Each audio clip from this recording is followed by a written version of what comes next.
Story 1. Banff National Park. I arrived in Banff in late November, when the tourist season had thinned into something manageable and quiet. The snow hadn't fully claimed the ground yet, but it was close. The town felt like it was inhaling before winter locked everything in place. I wasn't there for vacation. I'd been hired as seasonal maintenance support for a historic lodge just outside the main town site, the kind of place that thrived in summer and endured winter.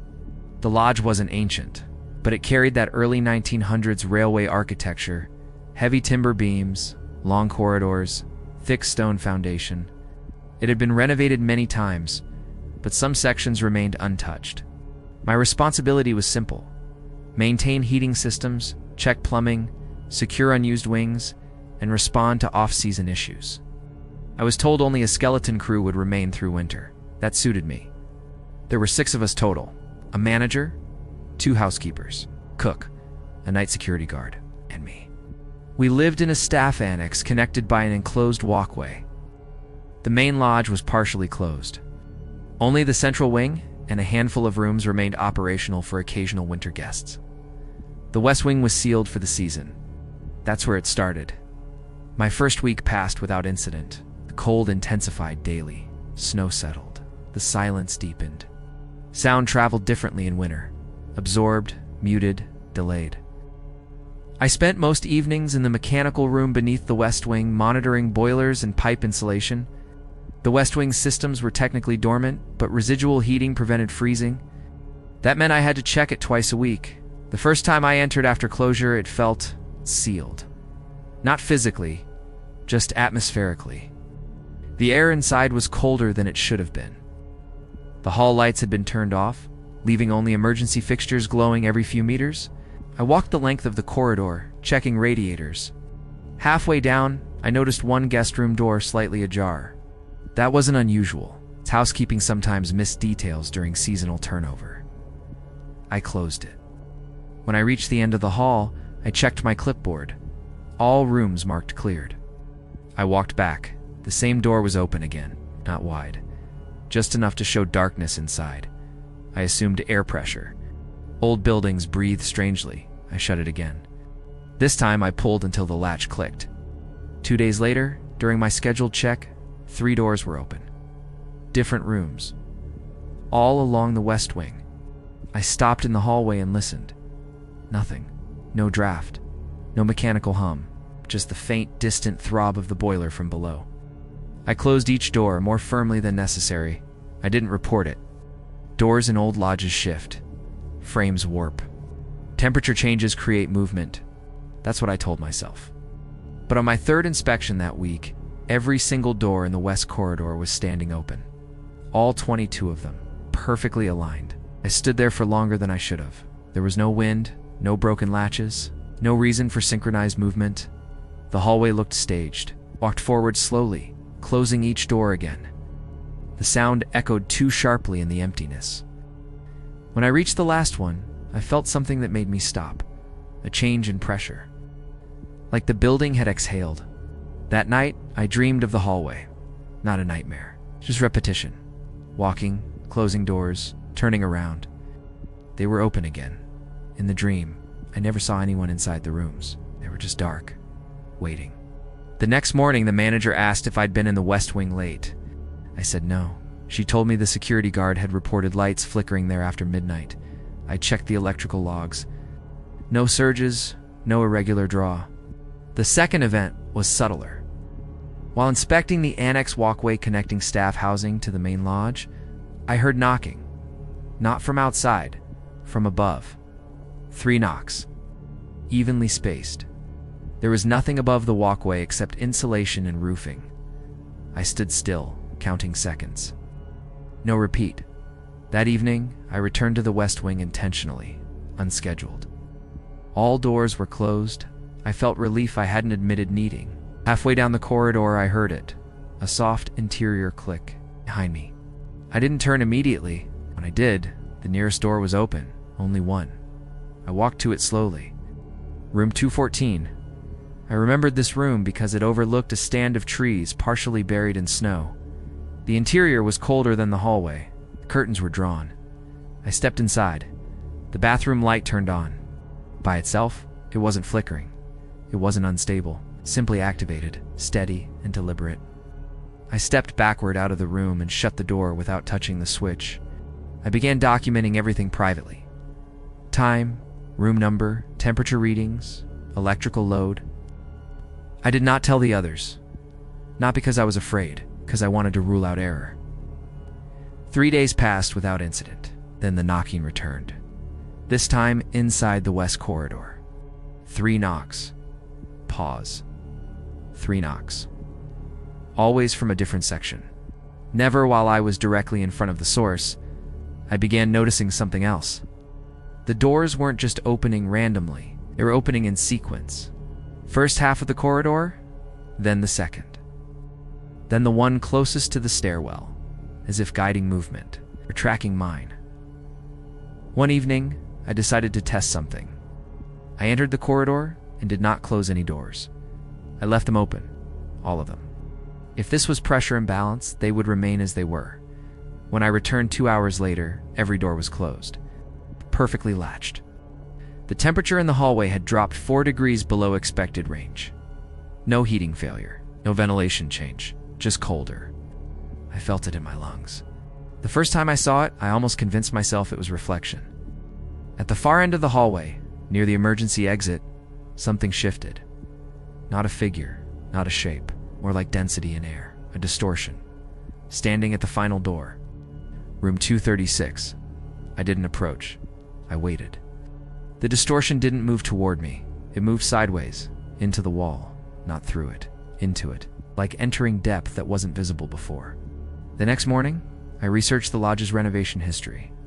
Nothing dramatic, no recorded tragedies, no fires, no deaths listed publicly. But in archived maintenance notes, I found something small. Room 236 had been permanently removed from booking rotation in the 1980s. Reason, guest complaints, no elaboration. I unlocked 236. The room was bare, no furniture, just stripped flooring and sealed windows, colder than the others. Standing in the center, I heard breathing. Behind me, not loud, just present. I did not turn. Instead, I spoke. Not loudly, just enough. I'm not here to remove you. The breathing stopped. The temperature dropped again, then stabilized. After that night, the doors stopped opening. The knocking ceased. Room 214's bathroom light never turned on again. The corridor felt neutral, but not empty. 2 weeks later, during a heavy snowfall, the manager informed us that the West Wing would undergo structural review in spring. Foundation settling, minor wall shift. Room 236 sat directly above an older stone section not aligned with the rest of the building. Depth inside the walls. My final shift in Banff ended in mid-January. Before leaving, I walked the west corridor one last time. All doors closed, except 236. It was open, just slightly. I approached it calmly. Inside, the air wasn't cold. It was still, not hostile, not welcoming. Here's to where. I closed the door gently. It did not reopen. I left Banff the next morning. 3 months later, I received an email from the manager. West Wing renovations had revealed a sealed maintenance crawlspace behind the wall of room 236. Inside, they found nothing unusual, just old stone and framing. But she added one line that stayed with me. Since you left, none of the doors have opened on their own. I sometimes think about that corridor, not with fear, but with understanding. Some structures don't need tragedy to hold something. Sometimes they just hold presence. Sometimes it only needs one person to notice it. Story 2. The Staff House. By mid-December, most of Banff had surrendered to winter.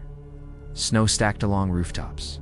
Roads narrowed as the air turned metallic in the lungs. I had transferred from maintenance rotation at the lodge to temporary oversight of a smaller, staff residence deeper within the park boundary. An older 2-story house used for seasonal employees when the main annex filled up. It sat isolated from guest areas. No signage, no foot traffic, just forest and snow. The house wasn't historic enough to be romantic. Built in the late 70s, rectangular, functional, insulated heavily but aging poorly. 3 bedrooms upstairs, shared kitchen and lounge downstairs.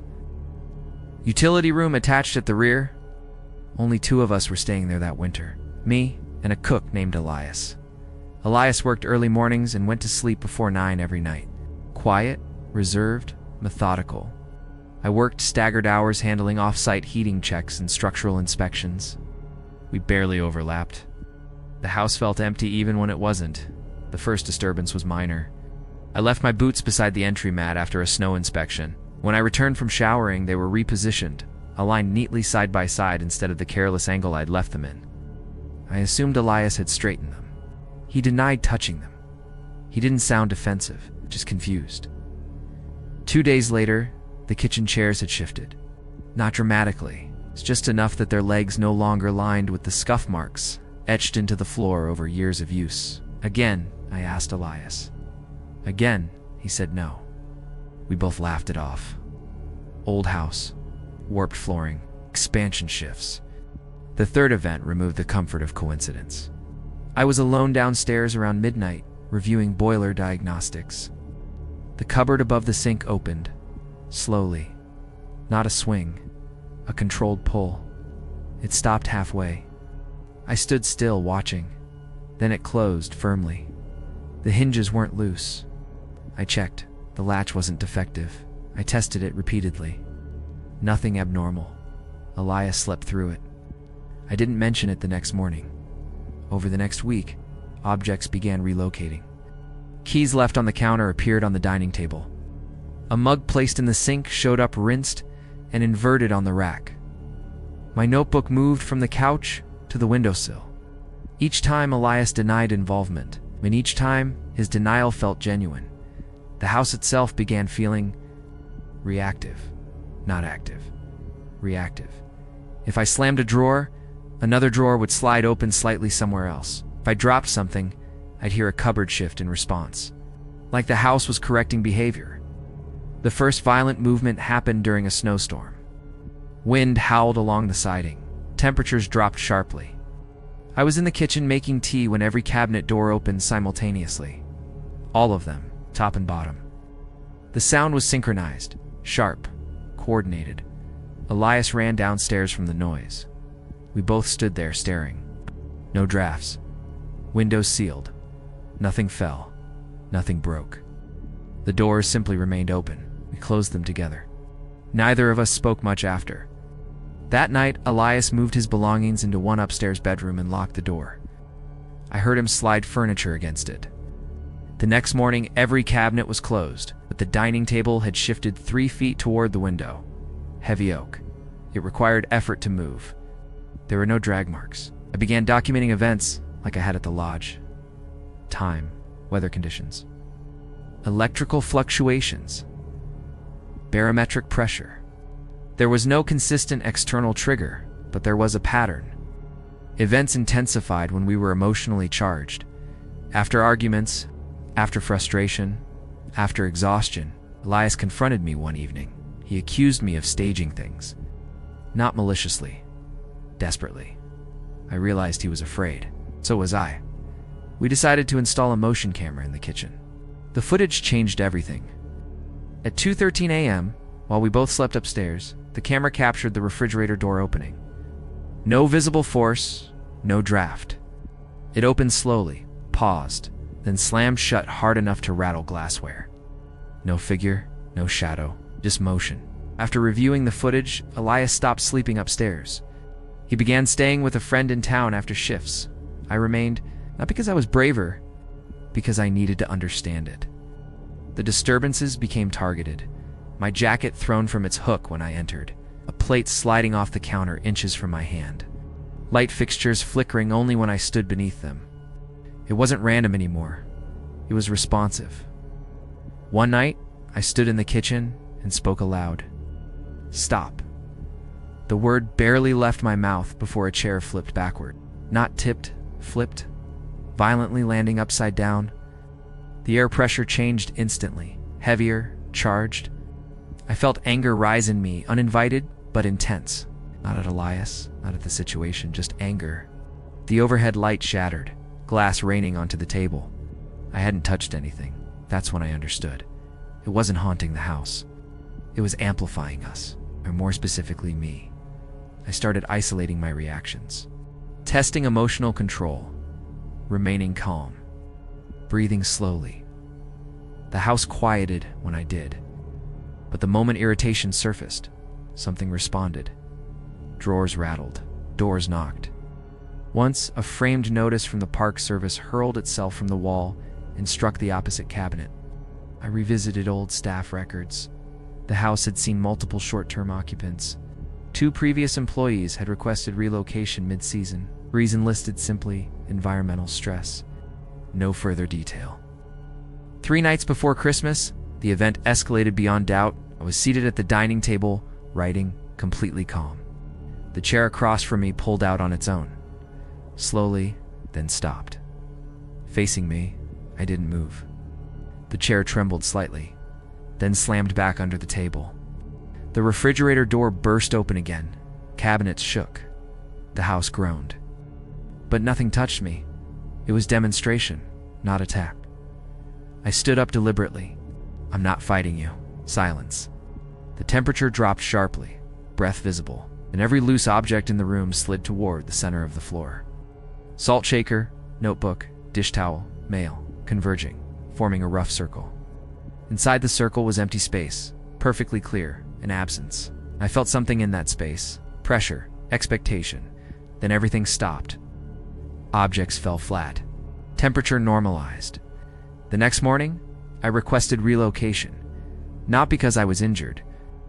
Not because I was attacked. Because I understood the pattern. It fed on emotional energy. And isolation magnifies emotion. Maintenance crews later inspected the house. Structural integrity fine. No seismic activity recorded. No foundation shifts. No carbon monoxide leaks. Nothing explainable. The house remains in use. Rotated staff. Short stays. No long-term occupancy anymore. I heard one worker mention odd movements during storms. But nothing sustained. I think about that circle sometimes. It's not as threat, but as communication. Poltergeists are often described as chaotic. This wasn't chaos, it was calibration, responded to intensity. And in a place like Banff, where silence stretches and isolation sharpens thought, emotion becomes louder than sound. I left the house. The activity stopped. But I sometimes wonder if I had stayed longer. Would it have grown stronger, or would I have? Story 3. The White Between the Trees. I arrived at the Banff Research Station in early January, when the forested slopes were heavy with snow and the park seemed abandoned, except for the occasional distant ranger vehicle. My work was simple: collect frost and subalpine soil samples. But isolation was part of the agreement, part of the plan. The solitude would allow me to focus. The cabin I was assigned to was small and functional. A single-story structure with a loft, generator shed, and a tiny radio tower. Only one person could stay there at a time, so the park had left it to me. It was practical, unremarkable, and tucked away from the main road. Snowdrifts stacked against its walls like frozen barricades. I quickly established a rhythm. Wake at dawn, check the generator, collect water from melted snow, and head out to the forest grid to take samples. Afternoons were spent reviewing notes and photographs before darkness fell. The sun disappeared early in winter. By 4:30, shadows were long, and by 5, the forest seemed to swallow the light. It started subtly. On the second day, while checking fir clusters along a trail marked by survey stakes, I noticed a vertical, pale shape between 2 dense tree lines. My first thought, stripped tree trunk or snow-draped branch, but its straightness was unnatural, too precise. It didn't sway. It didn't bend. I tried to ignore it. Perspective in winter can distort scale and shadows play tricks. Still, when I returned to the same point in the afternoon, it seemed closer. Not dramatically, but perceptibly closer.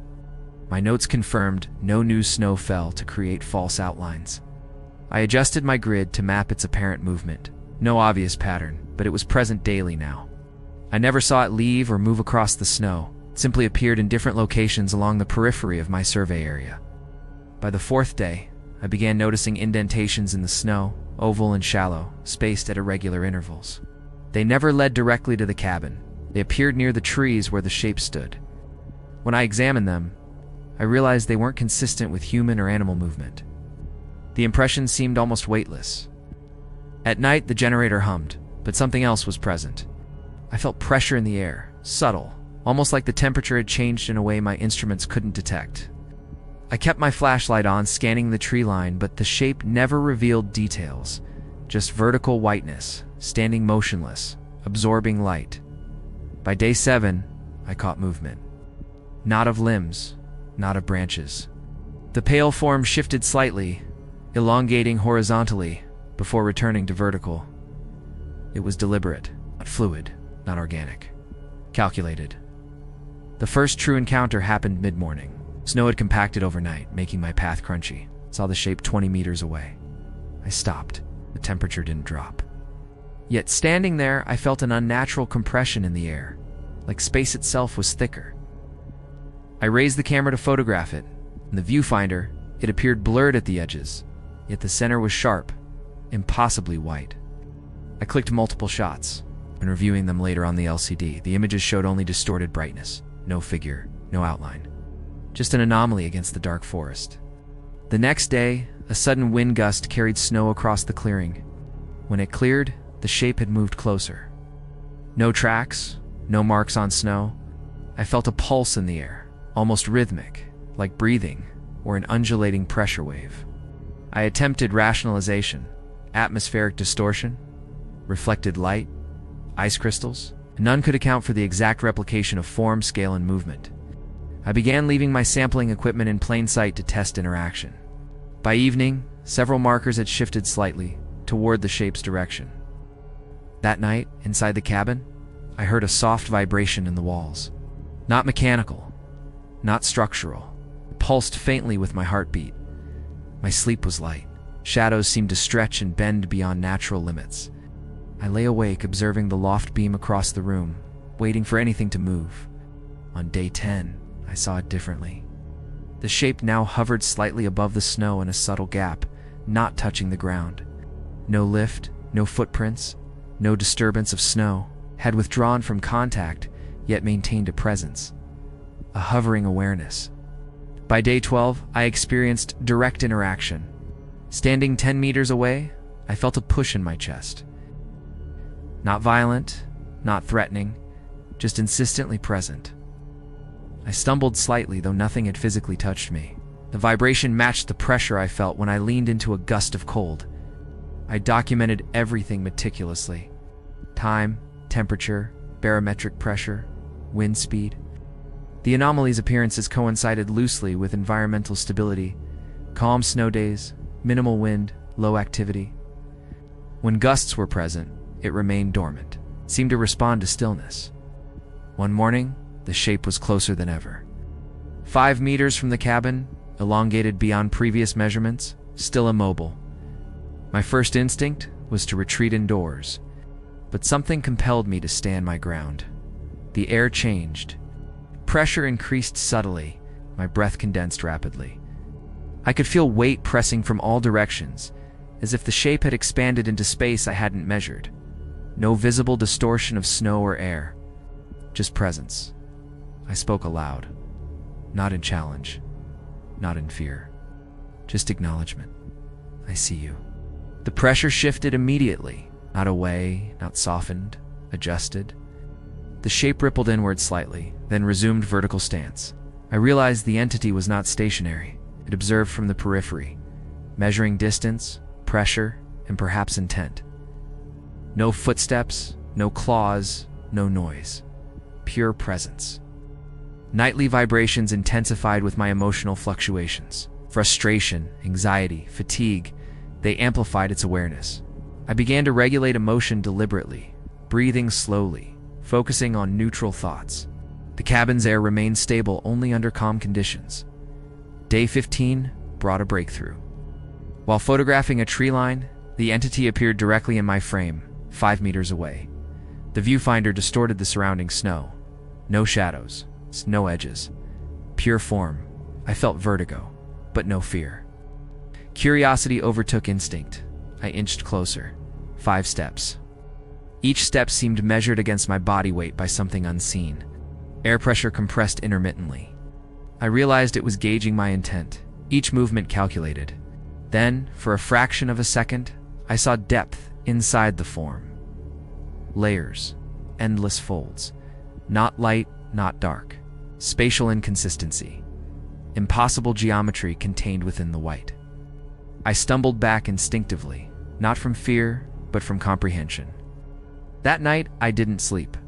I monitored the generator, the instruments, the air. At 2:17 a.m., a pulse coursed through the cabin, echoing in every tool, every beam. It lasted seconds, then ceased. I realized this was a communication method. Not words, not images, just effect.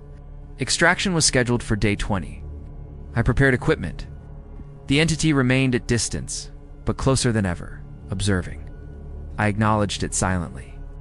The vibration in the cabin peaked when I stepped toward the porch. Stepping outside, I stood 5 meters from it. Air pressure thickened, snow shimmered faintly. I did not attempt contact. I recognized limits. The entity maintained its distance, observing, measuring. There was intelligence, methodical, patient, restrained. With the extraction vehicle approaching, the shape condensed slightly, not into snow or air, but into a void within itself. Then it vanished. Not blurred, not dissipated, but fully absent. No trace, no tracks, no imprint. Back in the town site, I reviewed photographs, field notes, and sensor logs. Nothing abnormal recorded except my own recollection and subtle recordings of pressure anomalies. I never disclosed details publicly. I often return in thought to that winter and the white presence in the trees.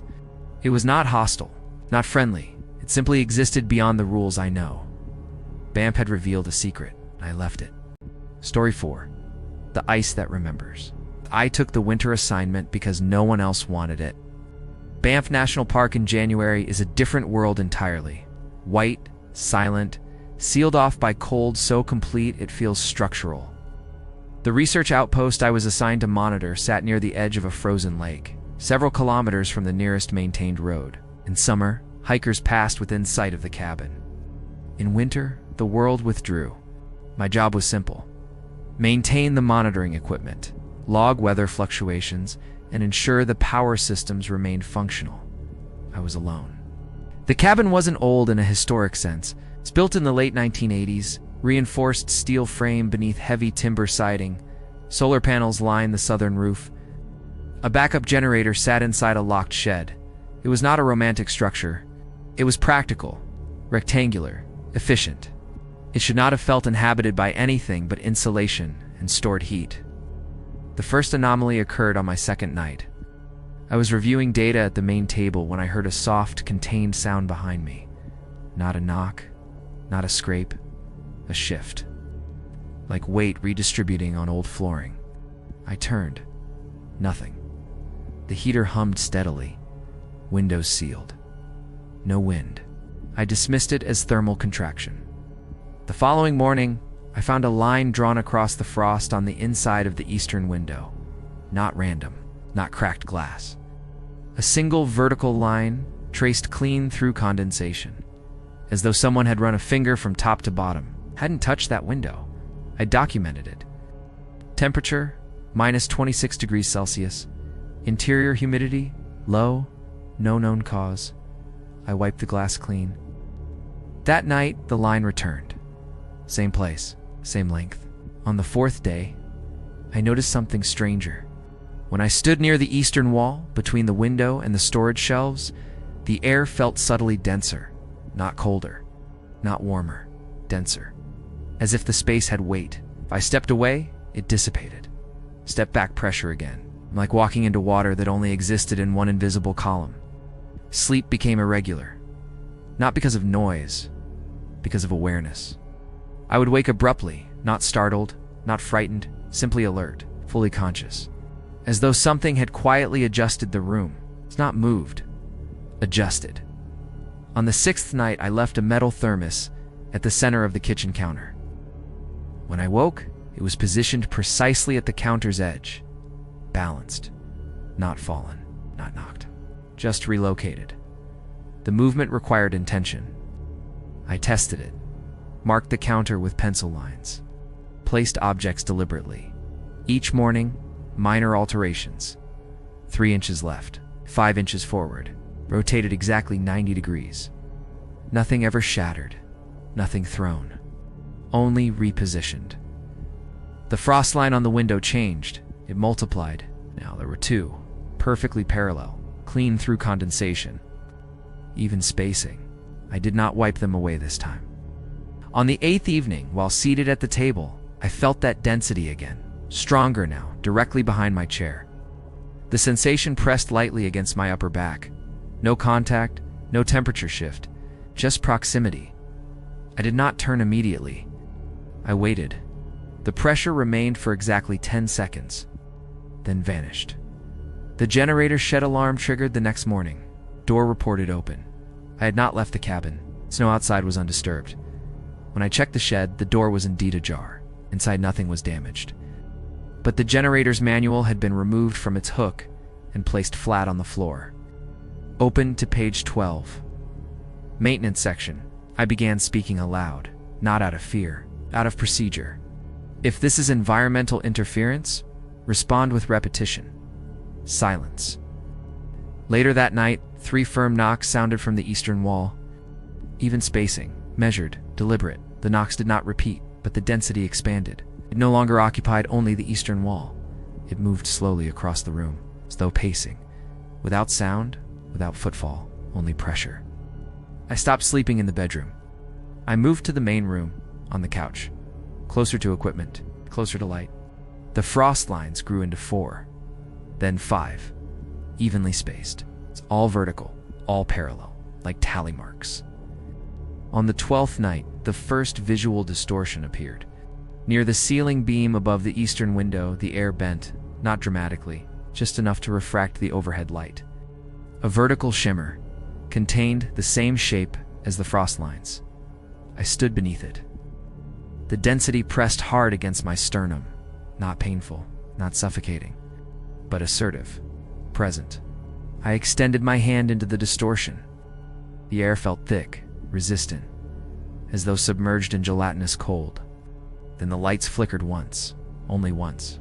No electrical fault logged, no voltage drop recorded. Systems nominal.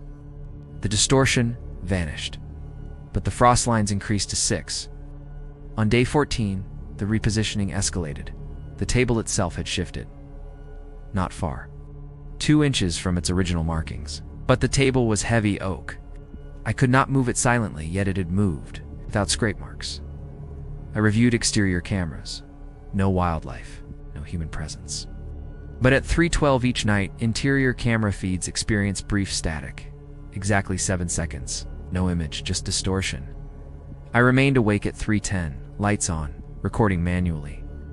At 3:12, the pressure filled the entire room, every wall, every corner, as though the cabin inhaled.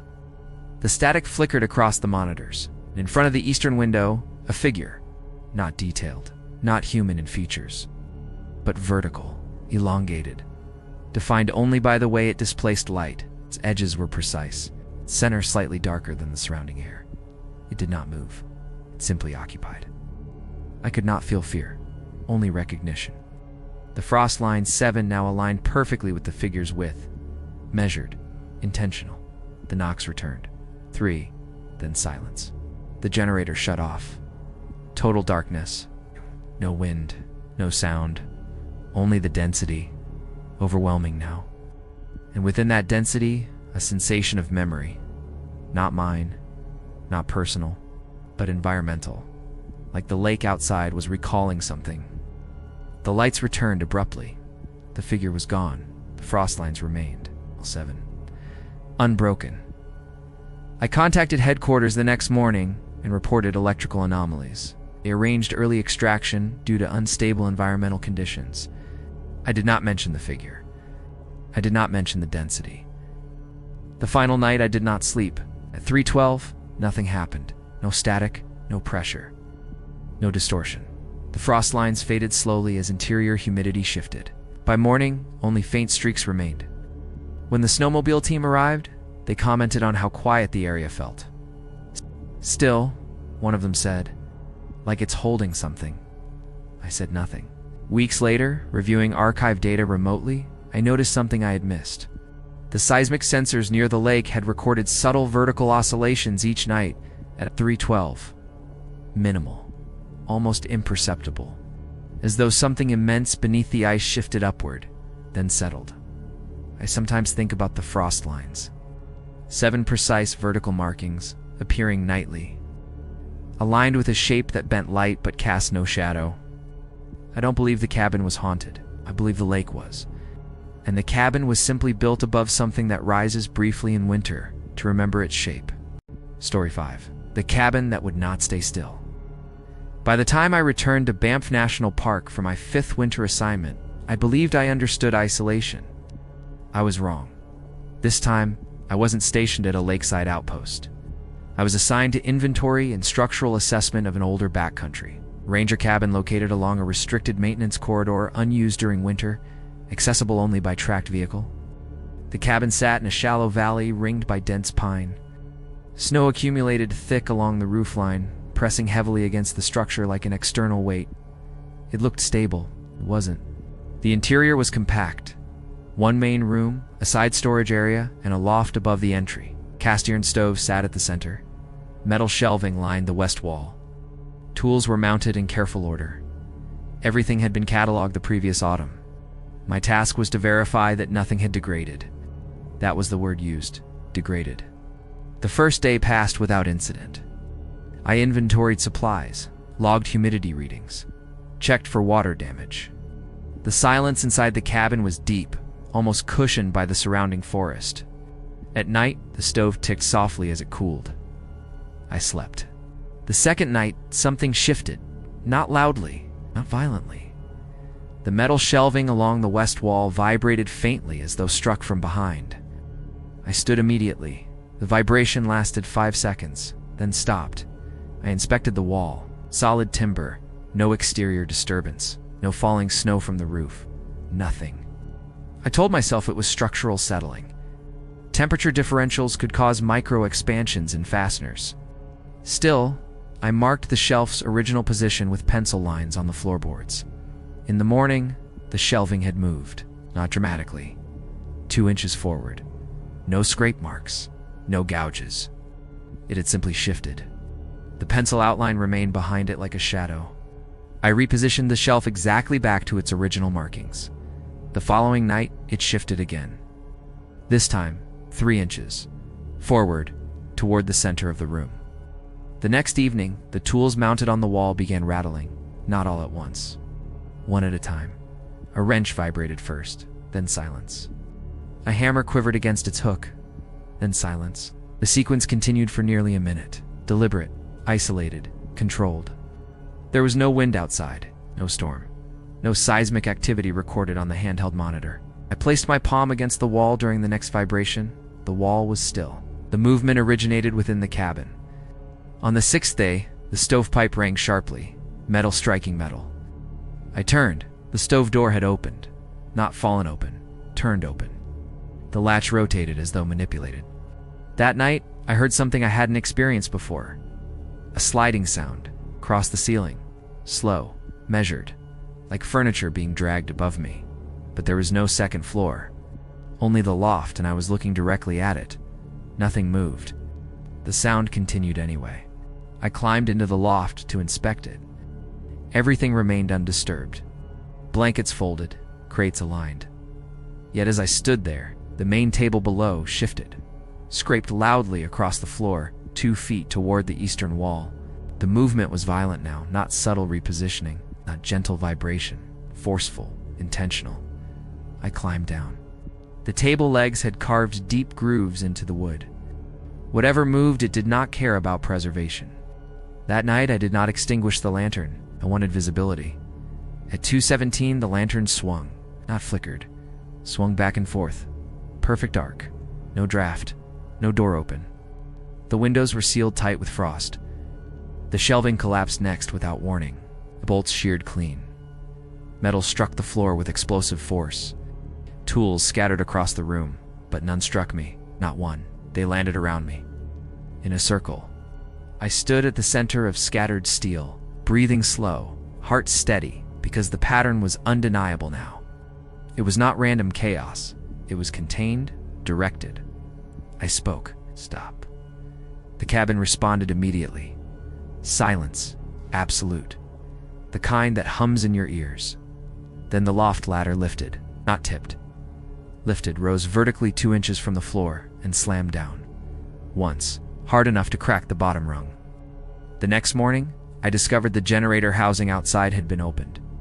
Tools from inside the cabin were arranged in a line leading from the door to the generator, perfect spacing between each, like markers. I had not moved them.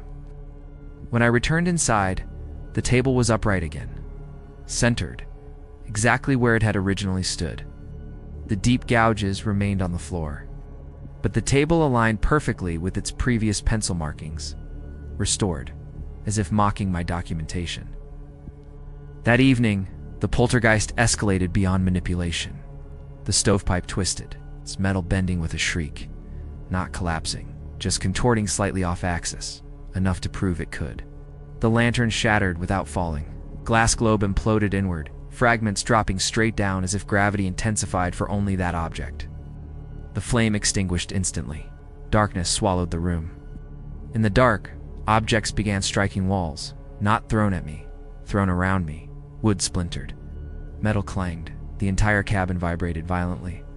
Not from outside force, from internal energy, contained within 4 walls. I felt something then, not presence, not density, but agitation, like standing beside an electrical transformer humming at overload. The air itself felt unstable, charged, unpredictable. I shouted again, enough. Everything stopped mid-motion. A wrench hung suspended in the air for half a second, then dropped, straight down. The silence that followed was different, not empty, exhausted. As if whatever animated the cabin had released stored force and now lay dormant. I did not sleep. Extraction was not scheduled for another 3 days. I radioed headquarters and reported structural compromise. They advanced retrieval to the next morning. I packed in darkness. Nothing moved. Nothing vibrated. The cabin was inert. When the retrieval team arrived, they immediately noticed the damage. Shelving torn free, stovepipe warped, floor gouged. They asked what happened, said the foundation shifted. Thermal stress, material fatigue. They accepted it.